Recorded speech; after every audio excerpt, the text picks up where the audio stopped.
വിൽപത്രത്തിൽ നിർബന്ധമായും ഉണ്ടായിരിക്കേണ്ട വ്യവസ്ഥകൾ ഏതെല്ലാം? വിൽപത്രകർത്താവിന് തന്റെ വിൽപത്രം സാധൂകരിക്കാൻ രജിസ്ട്രേഷൻ നിയമപ്രകാരം ഏതെല്ലാം രീതികൾ അവലംബിക്കാം?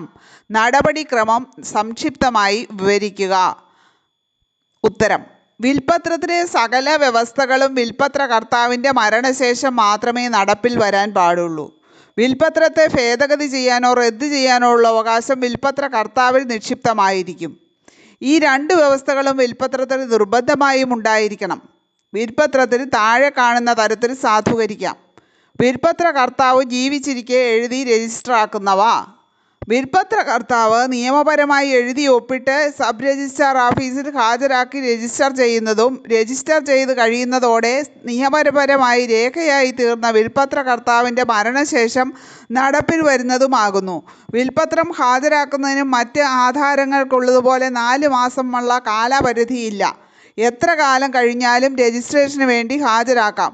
കൂടാതെ വിൽപത്രം രജിസ്റ്ററാക്കാൻ വേണ്ടി ഏത് രജിസ്റ്റർ ഓഫീസിലും ഹാജരാക്കാൻ കക്ഷിക്ക് അവകാശമുണ്ട്. പിന്നെ അടച്ച വിൽപത്രം അഥവാ ഡിപ്പോസിറ്റ് ചെയ്യുന്നത് എങ്ങനെയാണെന്നുള്ളതാണ് പറയുന്നത്. അടച്ച വിൽപത്രം ഡിപ്പോസിറ്റ് ചെയ്യുന്നത് എങ്ങനെയാണെന്ന്. വിൽപത്രകർത്താവ് എഴുതി വെച്ചതായ ഒരു വിൽപത്രം അയാൾ ജീവിച്ചിരിക്കുമ്പോൾ തന്നെ കവറടക്കം ചെയ്ത് ജില്ലാ രജിസ്ട്രാർ മുമ്പാകെ ഹാജരാക്കി ഡെപ്പോസിറ്റ് ചെയ്യുന്നു. ഏത് ജില്ലാ രജിസ്ട്രാർ മുമ്പാകെയും ഇത് ഹാജരാക്കാം. വിൽപത്രത്തിന്റെ ഉള്ളടക്കം വിൽപത്രകർത്താവിന്റെ മരണം വരെ രഹസ്യമായിരിക്കും. മരണശേഷം അവകാശികൾ ആരെങ്കിലും മരണ സർട്ടിഫിക്കറ്റ് ജില്ലാ രജിസ്ട്രാർക്ക് അപേക്ഷ നൽകി ഡിപ്പോസിറ്റ് ചെയ്ത വിൽ അടങ്ങിയ കവർ പൊളിച്ച് വിൽപത്രം അപേക്ഷാകക്ഷിയുടെ ചിലവിൽ അമാൽഗമേറ്റ് സബ് രജിസ്ട്രാർ ഓഫീസിൽ രജിസ്റ്റർ ചെയ്യുന്നു. അടുത്തത് 3. വിൽപത്രകർത്താവ് എഴുതി വച്ചിരിക്കുന്ന വിൽപത്രം തന്റെ മരണശേഷം വിചാരണ ചെയ്ത് രജിസ്റ്റർ ചെയ്യാവുന്നതാണ്.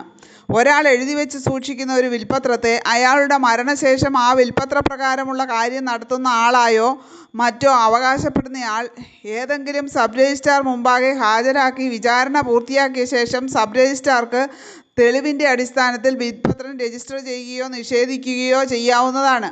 വിൽപത്രം വിചാരണയ്ക്ക് വേണ്ടി സ്വീകരിച്ച ശേഷം സബ് രജിസ്ട്രാർ അപേക്ഷാകക്ഷിയുടെ ചിലവിലൊരു ഗസറ്റ് പരസ്യം കൊടുക്കേണ്ടതും പരസ്യത്തിൽ ഇപ്രകാരം ഒരു വിൽപത്രം രജിസ്ട്രേഷന് വേണ്ടി ഹാജരാക്കിയിട്ടുണ്ടെന്നും അത് രജിസ്റ്റർ ചെയ്ത് കൊടുക്കുന്നതിൽ ആർക്കെങ്കിലും ആക്ഷേപമുള്ള പക്ഷം ആയത് ഗസറ്റ് പരസ്യം മുതൽ 1 മാസത്തിനകം രേഖാമൂലം ബോധിപ്പിച്ചു കൊള്ളേണ്ടതാണെന്നും വ്യക്തമാക്കുന്നതാണ്. ഗസറ്റ് പരസ്യപ്രകാരം ആക്ഷേപമൊന്നും ലഭിക്കാത്ത സാഹചര്യത്തിൽ സബ് രജിസ്ട്രാർക്ക് വിൽപത്രം രജിസ്റ്റർ ചെയ്ത് കൊടുക്കുന്നതിനുള്ള നടപടികൾ സ്വീകരിക്കാവുന്നതാണ്. എന്നാൽ ആക്ഷേപം എന്തെങ്കിലും ലഭിക്കുകയാണെങ്കിൽ സബ് രജിസ്ട്രാർ കോടതി നടപടികൾ അനുസരിച്ച് വിൽപത്രം വിചാരണ നടത്തേണ്ടതാണ്.